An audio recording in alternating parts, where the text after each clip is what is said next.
할렐루야. 아멘. 예, 오늘도 말씀을 깨닫는 지혜와 응답받는 기도의 은총이 우리에게 넘치게 될 줄로 믿습니다. 아멘. 오늘 이 에스라 8장에는 굉장히 많은 사람들의 이 가문의 이름이 기록이 되어 있습니다. 여러분, 이 8장의 때가 언제냐면은 아닥사스다 왕이 통치하던 시대예요. 이 아닥사스다 왕은 에스더의 남편으로 잘 알려진 아하수에로 왕이 죽고 나서 그 다음에 세워진 왕이 아닥사스다 왕입니다. 이 아닥사스다 왕이 조서를 내려서 이 귀환을 명령하는 거죠. 포로들이 너희들 예전에도 한번 갔었지, 이번에도 한번 이 포로들은 이 가고 싶은 사람들은 다 떠나라라고 귀환 명령을 내리는 거예요. 여기서 이 조서를 내린 이 정치적인 뒷 배경도 있어요. 이 아하수에로 왕이 암살을 당합니다. 그리고 불안정한 때를 뒤이어서 아닥사스다 1세가 왕이 되고 거대 제국을 안정시켜야 되는데 이 이집트를 애굽이죠. 애굽이라는 나라를 견제할 수 있도록 이 이스라엘 민족과는 우호적인 관계를 맺어야 되는 거예요. 왜냐하면은 이스라엘이 애굽을 견제하는 역할을 해야지 애굽과 힘을 합쳐서 이 자기들에게 반기를 들면 안 되거든요. 그래서 이 이스라엘 사람들에게 좋도록 그들에게 또 다시 한번 이 포로 귀환을 명령하는 거죠. 여러분, 하나님께서는 이렇게 세계사의 주인이 되시고요, 사람의 일생의 주인이 되세요. 그래서 이 국제 정세를 이용해서도 하나님의 일을 하시고, 또 전혀 그럴 것 같지 않았던 사람의 마음도 하나님은 움직여서 일을 하십니다. 오늘 그렇게 하나님의 일하심 가운데 돌아온 사람들의 이름이 기록되어 있습니다. 우리가 이제 읽은 본문의 내용인데 이 인원들을 다 더하면 남자만 1775명이 나옵니다. 한 대략적으로 계산해 봤을 때는 한 5,000명에서 6,000명 정도의 사람이 그래서 돌아오지 않았을까라고 우리가 생각해 볼 수가 있어요. 사실 이거는 그렇게 많은 인원은 아니에요. 왜냐면은 1차에 귀환했던 인원의 한 4분의 1 정도도 안 되는 숫자였기 때문입니다. 사실 1차 귀환이 1차 귀환도 포로 70년에 이루어지잖아요. 근데 2차 귀환 이때도요, 언제냐면요 80년이 흐른 시기입니다. 그러니까 포로로 잡혀온 지 150년이나 지난 시간이에요. 여러분, 고향을 떠나서 고향을 그리워했던 사람들은 이제 다 어떻게 해요? 죽었거나 돌아갔죠. 그리고 이제 부모 세대를 통해서 이 고향에 대한 어떠한 간접적인 경험을 한 사람도 있을 거야. 그 사람들도 이제 죽었을 만한 때예요. 이제 남아있는 사람들은요, 예루살렘이 고향이 아니라 어디가 고향인 사람들이에요? 이 페르시아가 고향인 사람이에요. 페르시아에서 나고, 페르시아에서 자라고, 페르시아에서 공부했어요. 삶의 모든 기반이 여기 바벨론에 있는 거예요. 그들에게는 이 페르시아 문화가 더 익숙한 거죠. 그래서 거기 그 땅에 성전도 다 재건했다고 하지 않았어요. 굳이 우리가 가서 그렇게 힘들게 살아야 될 필요가 있을까요? 이렇게 말할 수 있어요. 그런데 그런 상황 속에서도 예루살렘으로 가기를 결단한 사람들이 있었다라는 거예요. 그래서 인원은 1차보다는 적었지만 이 에스라가 그들의 이름을 하나하나 기록하는 이유가 뭐냐면요, 이들 다 모두가 천하보다 귀하고 값진 이 정말 한 영혼이었기 때문에 그렇습니다. 이 12절에 우리가 이제 걸친 명단을 보시면요, 지속적으로 반복되는 단어가 있는데 바로 함께라는 단어예요. 그래서 1절에서 나와 함께 바벨론에서 올라온이라는 단어를 포함해서 2절부터 14절까지요 무려 13번이나 함께라는 단어가 반복이 됩니다. 그리고 이 소중한 함께 돌아온 소중한 동역자들을 이렇게 구분하여서 소개하는데 제사장, 왕족, 그 다음에 일반 백성 이렇게 소개가 돼요.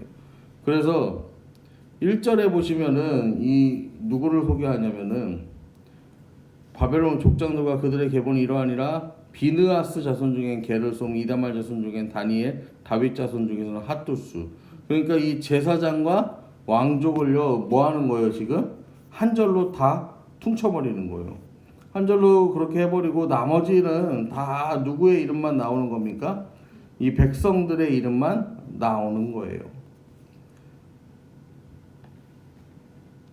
여러분, 에스라가 의도적으로요 이 3절부터요 14절까지 일반 백성 이 12집안을요 부각시켜서 표현한 이유가 있습니다. 12지파로 상징되는 하나님의 백성들을 연상하게 하는 거죠.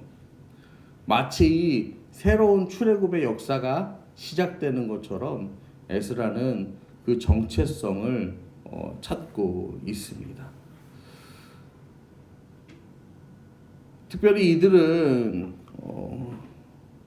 자기 삶의 기반을 포기하고 자기 곁에 서준 동역자들이 어려움을 감수하고 함께 떠나기로 결심하고 뜻을 정한 동역자들. 그들의 이름을 적을 때 에스라가요 정말로 이 어떻게 사람의 말로 표현할 수 없는 어떤 웅장한 이 감격이 있지 않았을까 여러분 생각해 볼 수 있습니다. 여러분 이 시대에도요 이 하나님의 일을 감당하기 위해서 이 그 은혜의 자리로 나아가는 성도들의 삶 가운데는요 우리 주님께서 우리와 함께 걸어 주십니다. 여러분 그래서 우리가 연약하고 허물투성이인데도 불구하고 하나님께서 우리를 자녀 삼아 주셨고 주의 일을 함께 감당할 수 있는 동역자로 세워 주셨다라는 것입니다. 여러분 그러면 우리는 이 신앙 공동체로 함께하는 동역자들에게 어떤 마음을 가져야 할까요? 우리가 이 사람을 보며 이 세상을 볼 땐 만족함이 없었네라는 찬양이 있어요. 여러분 사람도 보고 세상도 보면요 이 사람이요 만족이 되지 않습니다. 만족이 되지 않아. 그래서 우리가 뭐 방송을 봐도 그렇고 막 그런데 어떤 사람이 인격은 굉장히 훌륭해. 그러면요 이제 또 뭐 떴습니까? 다른 게 조금 문제가 있죠. 어떤 사람은 이 인격은 별론데 어때요? 다른 거는 굉장히 문제가 없는 사람. 뭐 그런 사람들도 이제 세상 가운데 많이 보잖아요. 여러분 사람의 모습을 보면요. 세상을 기준으로 삼고 사람을 보면요 만족함이 없어요.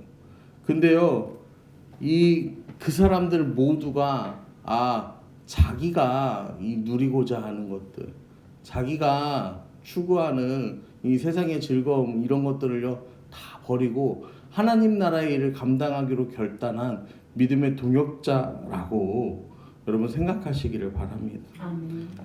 내 눈에 만족스럽지 않지만 그들도 다 뭐예요? 신앙의 결단을 주님께 드리고 하나님께 뜻을 정하고 정말로 다니엘이 그러했던 것처럼 이 창문을 열고 이 하루 3번 하나님께 기도하잖아요. 자기 믿음을 지키기 위해서.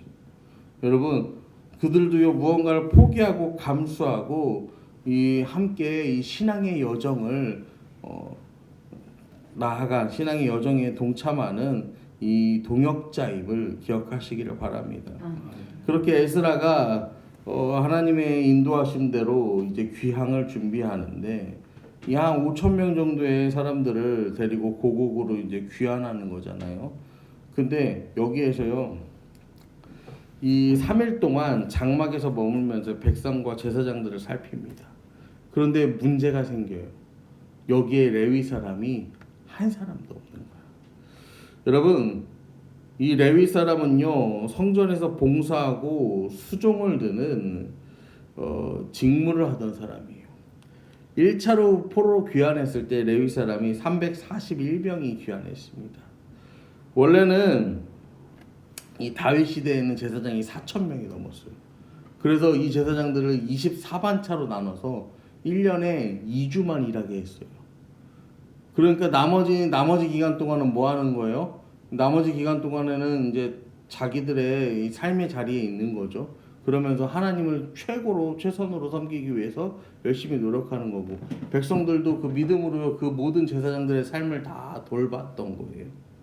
근데 이 2차 귀환 명단에 레위인이요 단 한 사람도 없었습니다. 이 이유가 이제 이스라엘의 역사를 우리가 보면은 알 수 있는데, 성전이 건축되기 전에는 아론과 그 자손들만 이 성소에 들어가서 분향을 했어요. 나머지 자손들은 뭐 했어요? 이 밖에서 뭐 그 장막을 관리하는 일도 하고, 이동하는 일, 그 안에 집기들을 이렇게 옮기는 일, 이런 일들을 했어요. 그러다 보니까 이 제사장 그룹과 레위 자손들이요 갈등이 발생해서, 니들만 할 수 있냐? 우리도 할 수 있다. 막 이래서 하나님께 또 이 징벌을 받기도 해요. 그 다음에 또 나중에 다윗 시대로 가면요, 이 성전을 관리하는 일, 뭐 제사를 드리는 일, 그다음에 뭐 성가대가 되어서 음악을 담당하는 일, 문지기가 되는 일, 그다음에 재판도 하고 율법의 교육도 담당하고 굉장히 수고스러운 업무들을 감당했어요. 근데 시간이 지날수록 어땠어요? 다윗 시대까지는 괜찮았어요. 솔로몬 시대도 나쁘지 않았어.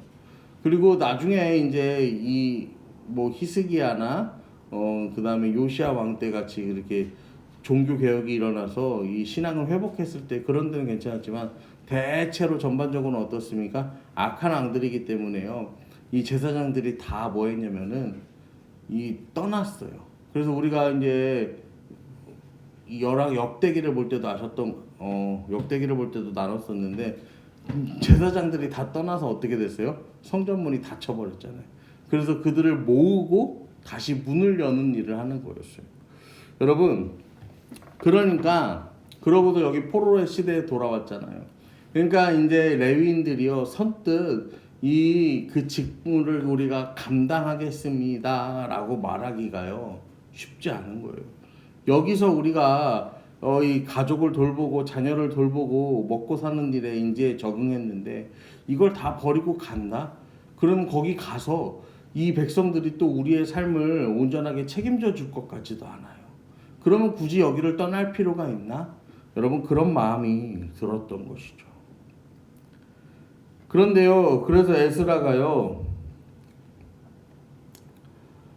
그 수많은 사람들이 이제 다 준비가 되었는데도 불구하고요, 출발하지 않습니다. 그리고 16절, 17절에 보시면은요, 이 족장들을 불러요. 그리고 명철한 사람을 불려서 파견을 보내는 겁니다.